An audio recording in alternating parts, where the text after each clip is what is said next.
Okay, guys.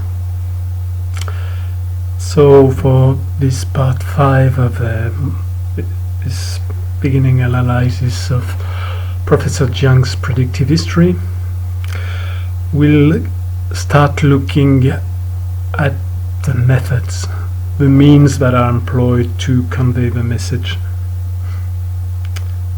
So the means are pretty straightforward because they can be identified directly from the different names of a course, several courses that have appeared on his website that he's been giving over the last couple of years.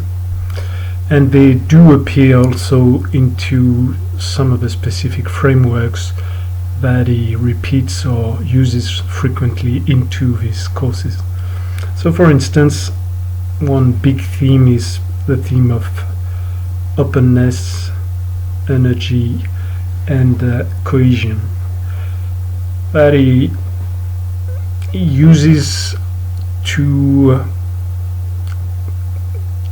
consider the difference between an old empire crumbling under the weight of all its inner corruption, its inner fighting, the inner division that opposes the inner cohesion, its outer divisions, all its wars due to all the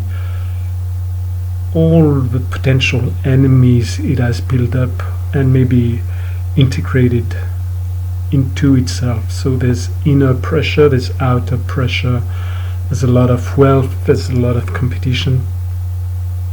And so cohesion, and which is basically unity, is deeply compromised. Inside all structures, you have a lot of time to build up huge differences in power, in wealth, in social status, in goals.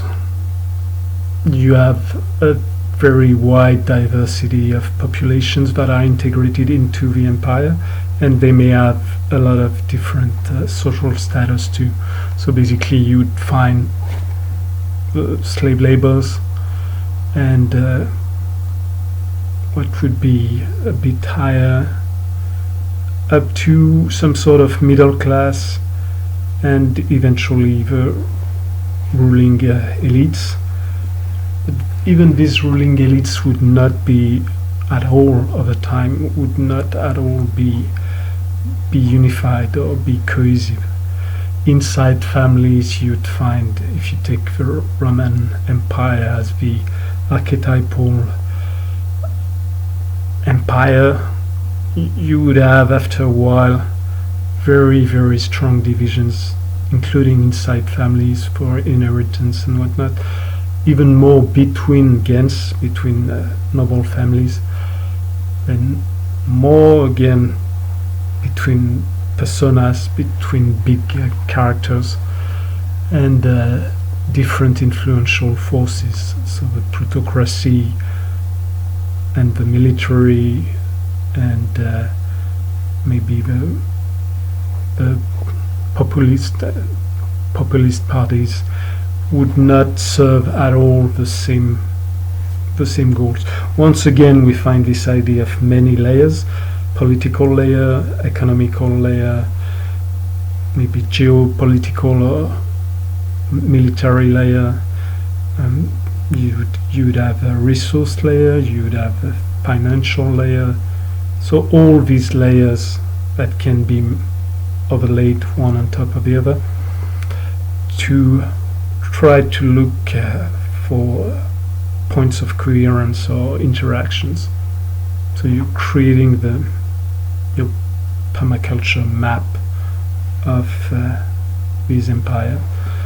You look at the existing structures, you look at the flows, you look at the directions of the flows of the types of regulations, using this framework of matter, energy, information, and applying it once again to another scale. But then again, at all these levels, you would have the collective level at the scale of the empire, but inside this social superorganism, you would have many smaller components. So you'd have different areas, especially for Rome, the Latin sphere, or what we call now Italy, would feel very different from the provinces, and especially the more remote provinces. But some of these provinces were former empires themselves, or were very, very strong powers that kept all the fabric and all the say the narratives, all the feeling of being a power. And so inside you could have very different games being played. The same would go for remote areas. You'd go to the wall of Hadrian and facing the Picts and whatnot. The closeness to the center of power creates a stronger relationship. When you're on an island, remote, with a very overstretched logistic line, sort of, or chain of command, you would find yourself with a very different apprehension of things. It's very easy from the fringes to feel, once the pull and the gravity of the center lessens, to feel the potential to split, either to rejoin another area or to be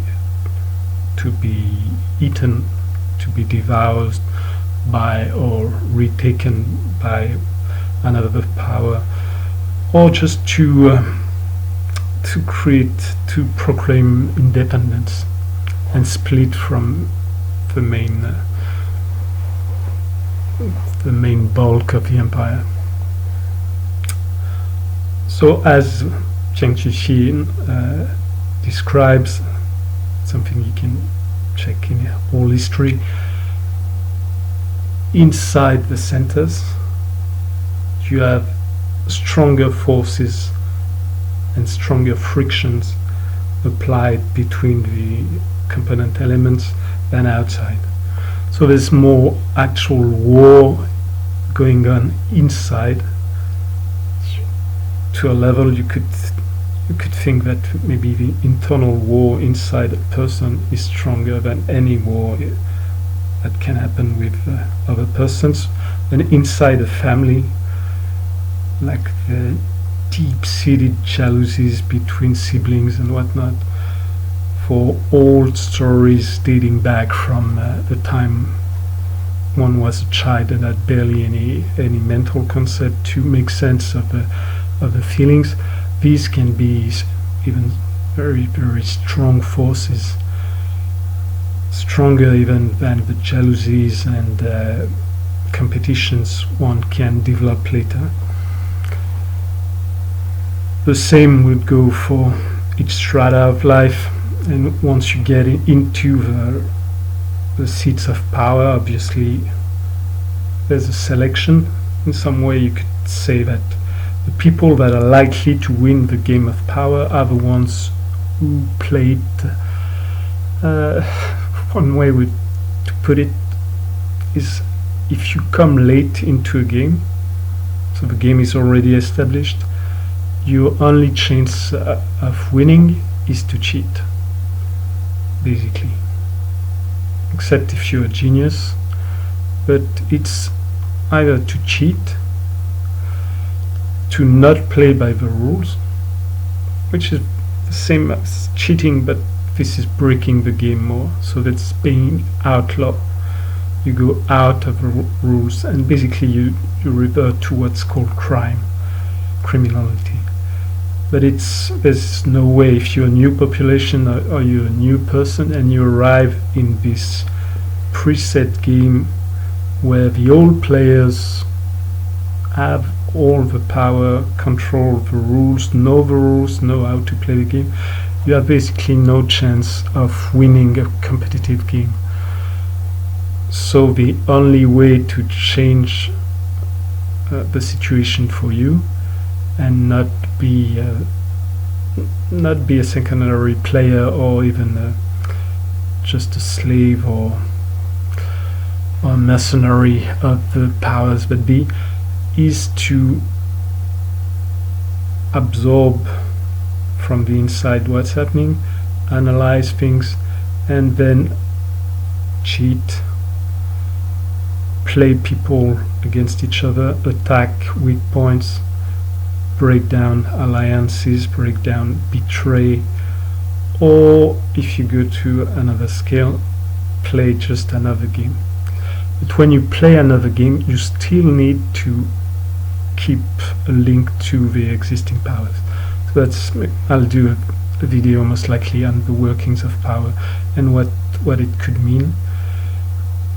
But for now, let's go back to the methods, the approaches that Jiang Xueqin is using. So his idea is that any old structure will slowly lose energy, the will to work, the vitality, because basically it's aging, and it spends more and more on maintaining what it has rather than creating new things. So you have all these dynamics that you see in organizations, like the framework developed by George Land of form, norm, transform, interrupted by storms or breaking points, and potential points of performances when the storms have been survived or have been transcended, like initiatory experiences, initiatory rights. The breaking points of George Land would be slightly different. They would come mostly from the inside, although it's a bit complicated. But the idea is that you build up in the formative part of any being, any organization. You start to create many products, many ideas, many new ways of doing things that allow you to create a new game in the already existing landscape. You create originality, and that allows you to create a niche for yourself, ecological niche or economical niche or political niche, whatnot, military advantage. But then you use it, you implant yourself. At one point, if you keep doing the same, if you keep just creating new products and whatnot, you will go bankrupt. If you keep moving around and roaming and not increasing or not developing your society or civilization or whatnot, the same. Maybe you won't go bankrupt, but you won't grow. If you don't grow, it's likely that bigger fishes will eat you. So you may eventually maintain the scale for a fairly long time, but it's quite dangerous. You submit it to the predatory instincts of bigger ones, especially if you still generate a lot of wealth of ideas or ways of doing things. So what happens is you reach this crisis. So you have signs of crisis, and there you have three choices. Either you do more of the same. So you use, well, first one would be business as usual. You don't change anything. You see the crisis, but you can still keep going. So it's basically what we see all around now. The world has ended in the way it is known, but no one, be it in high political orders or amongst the population, no one cares, or no one is aware of it, which in some ways, why not? It's better enjoy when you can.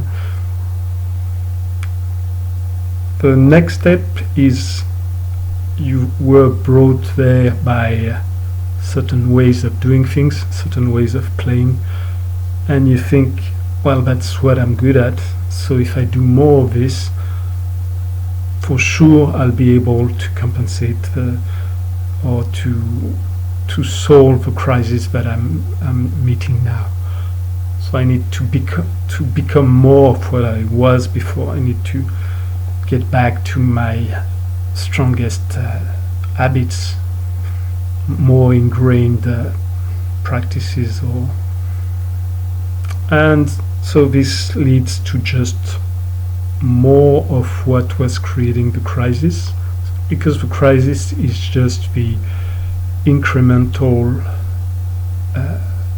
build-up of all the shadows that any system projects.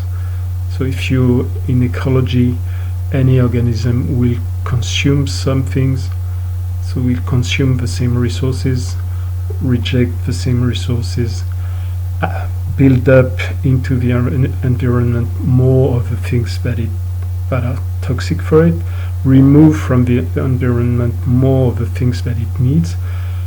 Eventually you have things like they will, in a pasture, the horses, for instance, or any animal grazing, will leave to reproduce the plants that it does not eat, so that you have the refuse of the pasture taking over all the other plants. You have more and more of what you don't like. Similarly, if your population is growing, you attract more of your predators, more of your pathogens, and you degrade the medium, your milieu, in the same way. And if you go to another aspect, the information aspect, you have the same blind spots, dead angles, the same secondary effects, and so on and so forth. So basically, when you're ruined by the very things that make your own strength. And since it's very difficult to acknowledge that and to look for others and look for diversity and create unities in diversity to counterbalance that, including finding balance with our predators, with our enemies, our competitors, and so on. Since it's very, very difficult to do that, most of the time there's the build-up of problems. You have a bigger empire, you invest more and more and more in administrating this, you create classes of people that do not actually generate work, and you still have to generate wealth and resources to feed them. Similarly, your upper class builds up wealth through inheritance or through the social roles that they can take over time, and after a while they have absolutely no incentive to participate in the actual working of a society. So you get to crisis, and when you reach this crisis, the last option and the least often taken is to transform yourself. So it's basically go back to the cycle of with new information and in a setting where you already exist, which is much more difficult. You need to get back to a formative stage. And since it's very difficult, George Learned used this sentence, which is quite good. It's nothing fails like success. It's very easy to let go of the things that provoked your failures, things that are obvious errors that led to very bad outcome. It's very, very difficult to let go of the things that give you all your power, all your wealth, put you where you are. If you're thinking in terms of ways, it's very easy to renounce going through a path that is a dead end or that gets you lost. But it's very difficult to get off the main beaten tracks because you've been there so often that it's the clearest, the fastest, and so on. So that's his framework for energy, openness, and cohesion. Eventually he can find this framework applied to his own method. So basically what he advocates as methods of practicing history or practicing any way of thinking would be 3 or 4 things deeply tied to openness. So diversity of perspectives, listening to many other voices on the internet, getting your information from many sides, getting both from many sides and from many disciplines, many specialties. Open dialogue, engaging in conversations with people who do not think the same way you do, and eventually even with people who think the opposite, and engaging not in a fight or in a debate where you're not listening and you're trying to overpower the other with your truth, but trying to actually do this deep listening, trying to put yourself into the other person's shoes and see the world from his or her point of view, or its point of view if you take the point of view of something that's not human, and from there really try to nourish your own perspective.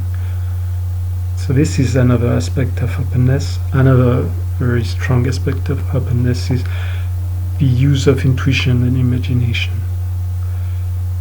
which is often put aside, like the personal creativity is not really favored in the educative systems, apart from small tiny slivers of it. So most of it you swallow the ideas of narratives of your culture, so that you can become a specialized cell of a culture, or at least share what allows you to create a fairly strong cohesion. You share narrative, share ideas. So all these aspects of openness are complemented with other aspects that would relate more to energy, maybe. So one of the things that will motivate children the most would be games. And why do games motivate people the most? Because they can participate, they can play, they can exert their own skills, develop their own attributes in a context that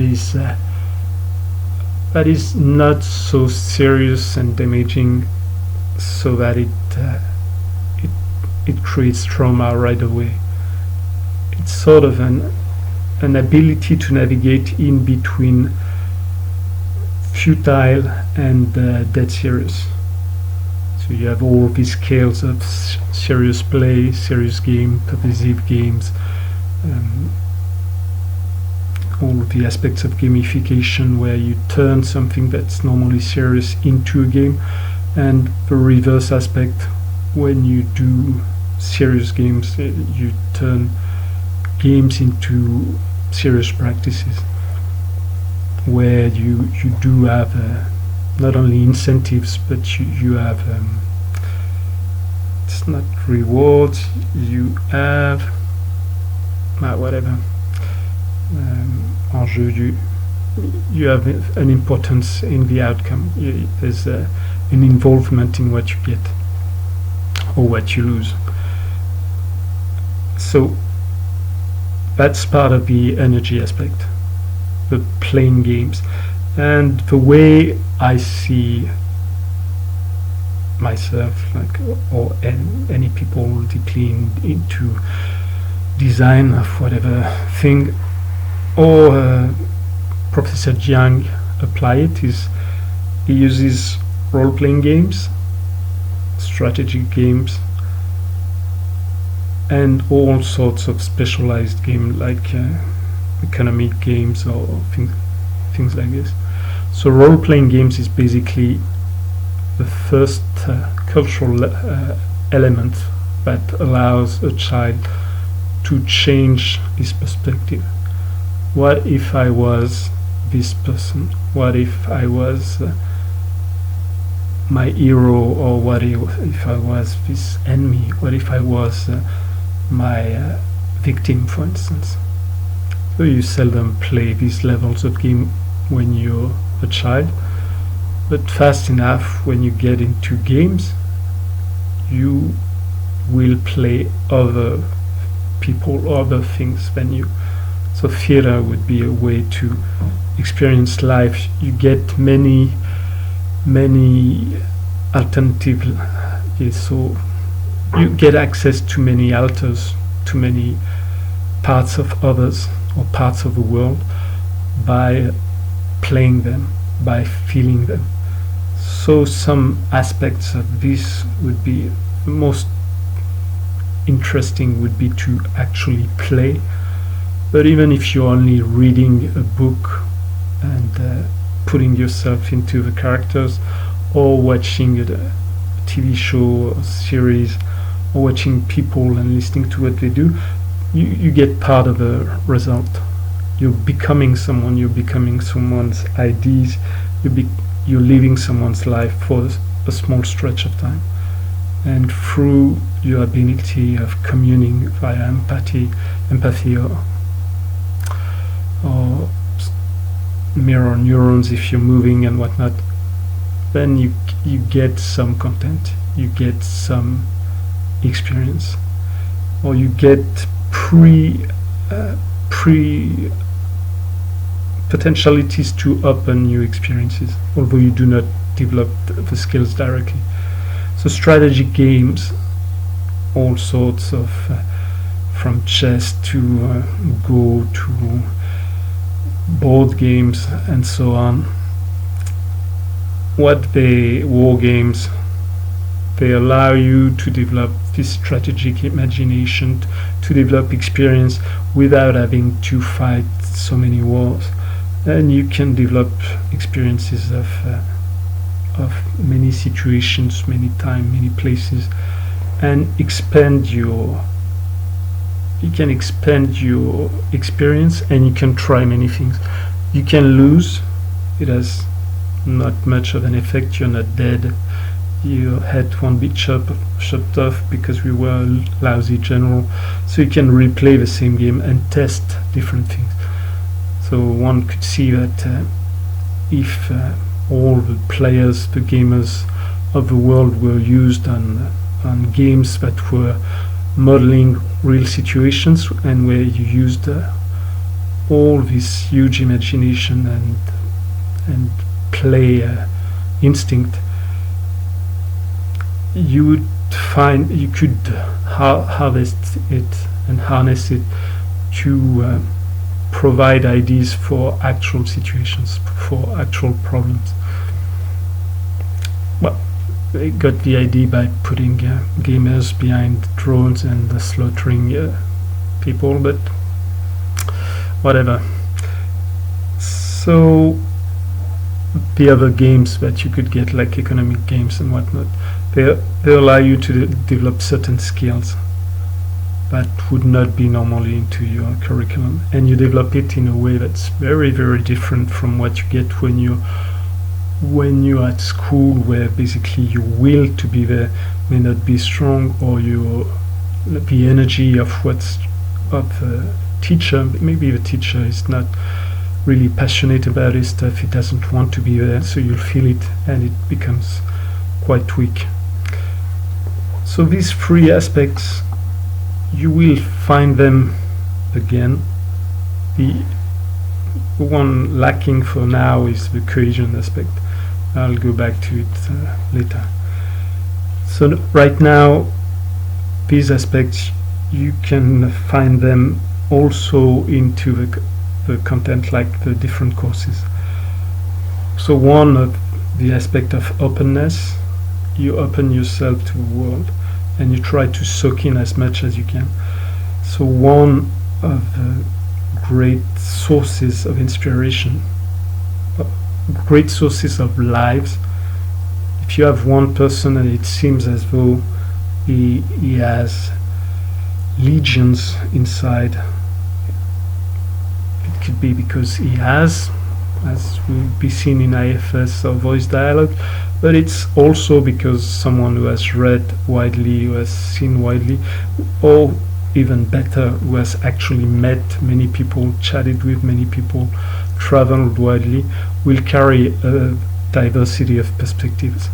And this diversity of perspectives create like a council of many people inside. And these people can present different points of view on the same problems and propose different options. So that's one thing you see in Professor Jiang, due to multiculturalism, the experiences and whatnot, but mostly in his course you see that in the fact that he transmits the great books. So basically the core, what are perceived as some of the core treasures of the various cultures of the world. It's much more specialized in the Western world, and maybe not so much, say, on all the classics of China or Japan or Asia, even less the areas that have no written record. I don't know if he knows much about India, Mahabharata and whatnot. But so there's this idea that if you go to the very strong philosophical, poetical, mythological, spiritual, theological roots of the culture, you can get a lot, and this is very true. So this is one strong part of openness, and something that will feed energy too. So the second course that he was, it's not really in order, because the first course he presented was geostrategy. So geostrategy in some ways is the game principle applied to what's happening in the world.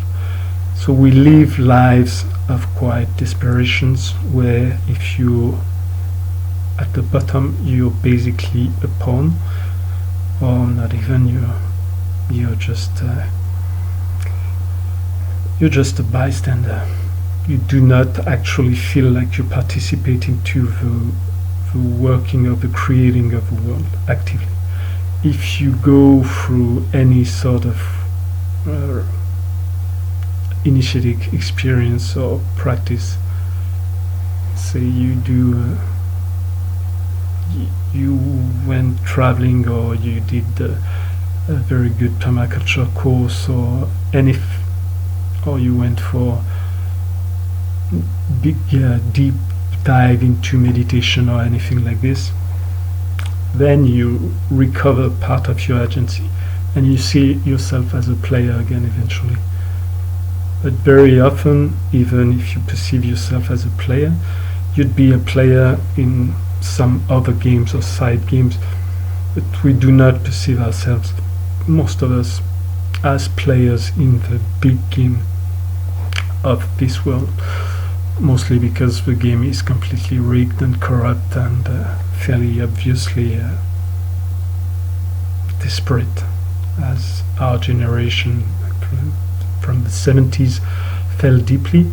The experience was different from the 90s on, so especially the end of the 90s. With during the 90s you had pressure for change that was renewed after the crushing of the former wave during the Reagan era and so on, and the rise of neo-capitalism. So eventually you get this through geostrategy. You can start to put yourself in the shoes or in the point of view and perspectives of the different rulers of the different countries, of the different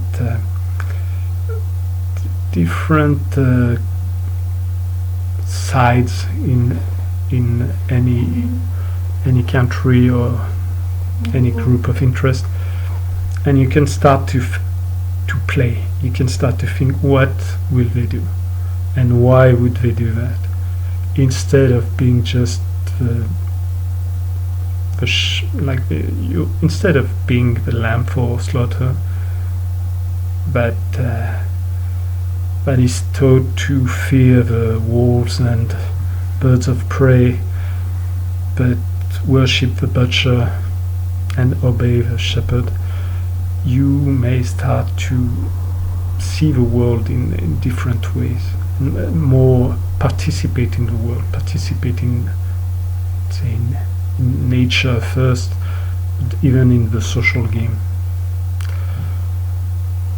I would advise strongly to participate in nature first and understand what surviving in this world really means before going into the social game, where it's basically secondary layers. But anyhow, so next course was history of civilization, and the history of civilization once again is this openness, but now to the past, and it's this idea of creating this bulk of data, of information, where you can look for patterns and apply them later. So I mentioned that last time, but in some ways too, what you see in Jiang Xueqin's course on civilization is the idea of not taking small pieces, which is more what any specialist would do, but weaving a great tapestry. So creating a big saga or big mythology where you have a continuity into the experiences of humans. It's akin to all the process, like the search for a big history, for instance, although with a different bias, or what you would find in the works of people like Jean Gebser, where you explore the evolution of consciousness. So there's this idea of not so much maybe evolution in the work of Jiang Xueqin's, but these waves and reproduction of patterns, and the fact, the deep feeling that it's just one unit, and you're surfing you're way down the river, but the currents that you're surfing or getting drowned into come from way up and are added to the present ones.